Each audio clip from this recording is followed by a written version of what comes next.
வணக்கம். நான் பானுமதி கிருஷ்ணகுமார் பேசுகிறேன். இன்றைய முத்தமிழ் சுவைக்கலாம் நிகழ்ச்சியில் நம்ம வெற்றி வேர்க்கையிலிருந்து ஒரு பாடல் பார்க்கலாம்.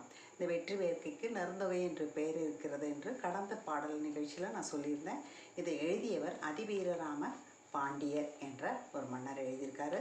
அவர் மிக அழகான ஒரு கருத்தோட்டமாக இருக்கிறது அவரோட பாடல் எல்லாமே. முதல்ல இதுக்கு முந்தின நிகழ்ச்சியில் நான் சொன்ன பாடல் பனைமரம் எப்படி ஓங்கி எவ்வளோ உயர்ந்து வளர்ந்தாலும் ஒருத்தருக்கு எப்படி நிழல் தராதோ, அதனால் அதில் இனிமையான பழம்தான், அதில் விதைகள் இருக்குது, அது எவ்வளோ வளர்ந்தாலும் யாருக்கும் பயன் தராது. அதனால் நம்ம ஒரு வசதி படைத்தவர்களாக இருந்தாலும், நம்ம பெரிய மனிதர்களாக இருந்தாலும் 4 பேருக்கு பயன் தரவில்லை என்றால் நம்ம வாழ்க்கையில் பொருளே இல்லை என்பது போன்ற ஒரு மிக அழகான ஒரு பாடல். அப்படி ஒரு அரணை வலியுறுத்திய ஒரு பாடல் தான். அப்போது வேறு எப்படி இருந்தால் என்னன்னு அது இதுக்கு எதிர்மறையான ஏதோ ஒன்று இருக்கணும் இல்லையா? அதை அடுத்த பாடலில் சொல்கிறாரு. நான் அடுத்த நிகழ்ச்சியில் சொல்கிறேன்னு சொல்லியிருந்தேன்.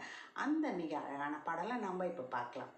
தெல்லிய ஆளின் சிறு பழத்து ஒரு விதை, தென்னீர் கயத்து சிறு மீன் சினையினும் நுண்ணியதே யாயினும், மன்னல் யானை அணித்தேர் புரவி யாட்பெரும் படையொடு மன்னர்க்கு இருக்க நிழலாகுமே அப்படின்னு சொல்லியிருக்காரு.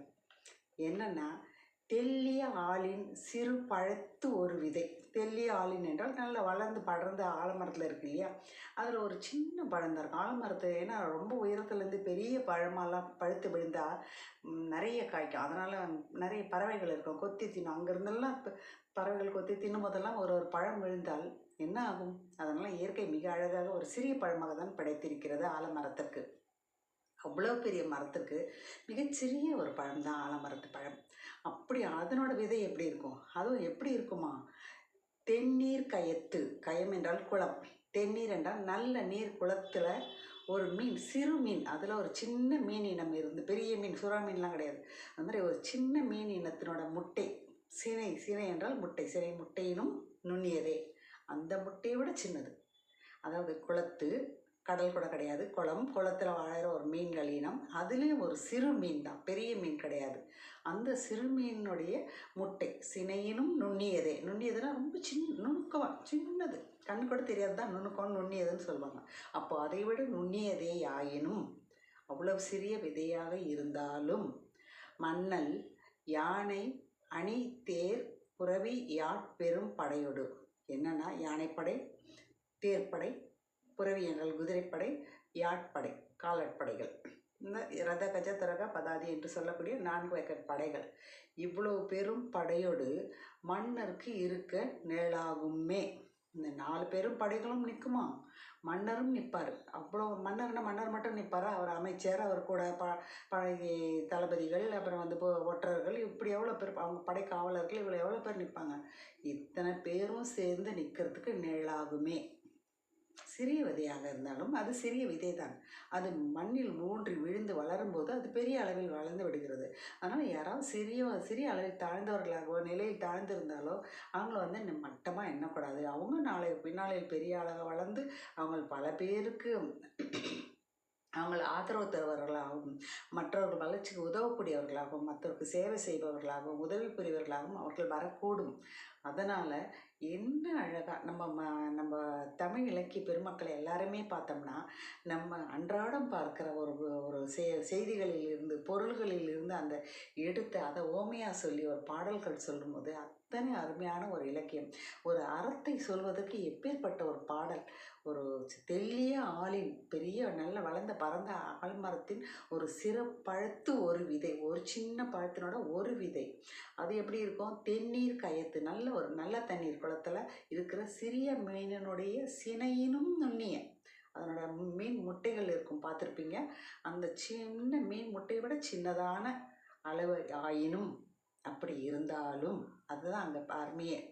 மன்னல் யானை அணித்தேர் புரவி யாட்பெரும் படையோடு, இவ்வளோ படையாக சேர்ந்து மன்னருக்கு இருக்க நிழலாகுமே. மன்னரும் சேர்ந்து இருக்க நிழல் தருமே. அவ்வளோ அத்தனோட விதை இருந்தால் கூட அவ்வளோ பேருக்கு நிழல் தர அளவுக்கு மிக பறந்து அடர்ந்து வளரும். அதனால் சிறியவங்களாக இருந்தால் கூட நாளைக்கு பின்ன பெரிய ஆளாக 4 பேருக்கு உதவணும் என்பதும் அதன் உள்ள மறைந்து தூக்கி நிற்கிறது என்று சொல்லி, அதாவது பெரிய ஆலமரம்லாம் எங்கன்னு பார்த்தோம்னா, கல்கத்தாவில் பெரிய ஆலமரம் இருக்குது. அது வந்து 1½ ஏக்கர் நிலத்தில் இருக்கிறதா சொல்கிறாங்க. அதே மாதிரி மகாராஷ்டிராவில் ஒரு பெரிய ஆலமரம் இருக்கிறது. 7000 மக்கள் இருக்கக்கூடிய அளவுக்கு இருக்குதுன்றாங்க.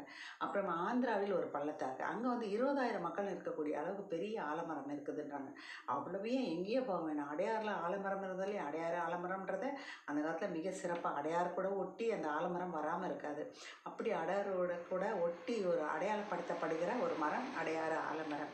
அந்த அடையாறு ஆலமரம் எவ்வளவு பறந்து விரிந்து எத்தனை பேருக்கு நிழல், எத்தனை பல்லுயிர்கள், எத்தனை வன உயிர்கள், எத்தனை பறவைகள், எத்தனை பூச்சிகள், எத்தனை வண்டுகள் எல்லாத்துக்கும் இடம் அளிக்கக்கூடிய ஒரு மரமாக இன்று அது இருந்தாலும், என்றோ அது ஒரு நாள் சினை மீனின் சின்ன குளத்தில் இருக்கிற சிறிய மீனினுடைய சினை முட்டையை விட நுண்ணியதாகத்தான் அந்த ஆலமரத்தின் ஒரு விதை இருந்தது என்று எத்தனை கூர்ந்த அறிவுடன் எல்லா பொருட்களையும் கவனித்து பார்த்து இந்த ஓமையை இந்த பாடலுக்குள் வைத்து இந்த மாபெரும் அறத்தை சொன்ன அந்த அதிவீர ராம பாண்டியர் அவர்களை நிச்சயமாக ஒரு பெருவணக்கம் செய்ய வேண்டும்.